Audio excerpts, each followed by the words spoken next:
A talk. Judicial magistrate sent Sheikh Rashid's nephew Sheikh Rashid Shafiq to jail on judicial remand. The court asked the police why Sheikh Rashid Shafiq's mobile phone was not recovered. On this, the police took the position that the mobile phone of Sheikh Rashid Shafiq has remained in Saudi Arabia. The court ordered the police to trace the IMEI number of the mobile and present the mobile phone in the court. During the hearing, the police requested for further remand of Sheikh Rashid Shafiq, which was rejected by the court, which asked him to present the case first in the mobile phone court. After rejecting the request for physical remand, the accused was sent to jail on a 14-day judicial remand.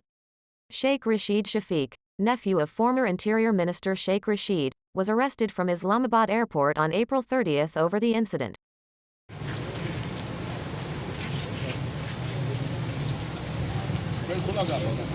थोड़ा